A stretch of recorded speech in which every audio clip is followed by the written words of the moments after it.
একযোগে তিনটি জনকল্যাণমূলক প্রকল্পের উদ্বোধন করলেন বিধায়ক জিতেন্দ্র তেওয়ারি। নবগঠিত রাজ্য সরকারের পাণ্ডবেশ্বর বিধানসভা কেন্দ্রের মাননীয় বিধায়ক জিতেন্দ্র কুমার তেওয়ারি শনিবার নিজ বিধানসভা এলাকায় একযোগে তিনটি জনকল্যাণমূলক প্রকল্পের কাজের উদ্বোধন করলেন।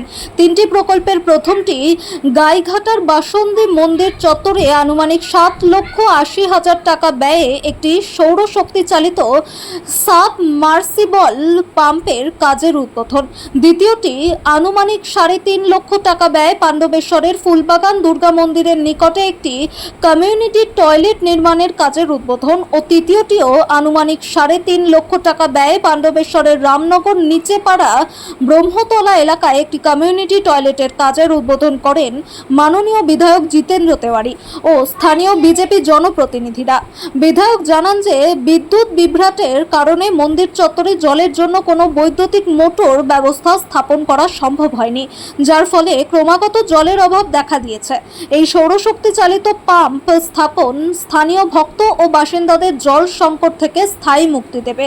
তাছাড়াও কমিউনিটি শৌচাগারগুলির নির্মাণ হলে পথচারীদের বিশেষ করে মহিলাদের ক্ষেত্রে ব্যাপক স্বস্তি বয়ে আনবে। মাননীয় পিনাকি রায় মহাশয় শুধু তিনি শক্তিকেন্দ্র প্রমুখ ইনচার্জ নন, আমাদের জামুড়িয়া গ্রামীণ মণ্ডল একের সভাপতি। এছাড়াও নেতৃত্বে আছেন জামুড়িয়া গ্রামীণ মণ্ডল একের যুব সভাপতি মাননীয় ভাস্কর মহাশয়। এছাড়াও 165 নম্বর বুথ হিজলগড়া অঞ্চলের 165 নম্বর বুথের বুথ সভাপতি এবং শাসক দলের চোখে চোখ রেখে লড়াই করা ভারতীয় জনতা পার্টির সমস্ত কার্যকর্তারা। আমি আমার মণ্ডল সভাপতিকে মাননীয় পিনাকি রায় মহাশয়কে কিছু বলার জন্য অনুরোধ করছি। ধন্যবাদ।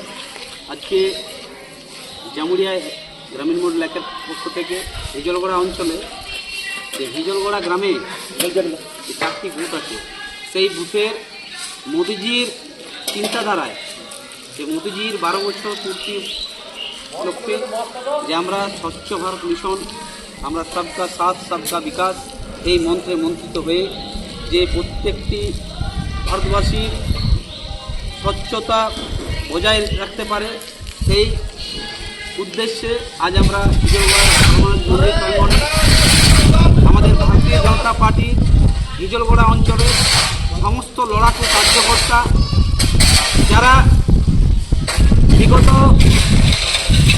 নির্বাচনে 26-এর নির্বাচনের আগে যারা তৃণমূলের চোখে চোখ রেখে লড়াই করে আজ হিজলগড়াবাসীর জনসাধারণের দুঃখ বেদনা কষ্ট সেই আমাদের সরকার প্রতিষ্ঠা করে যে তাদের কাছে তুলে ধরার জন্য যে মানুষের একটা কণ্ঠস্বর তৈরি করে দিয়েছে।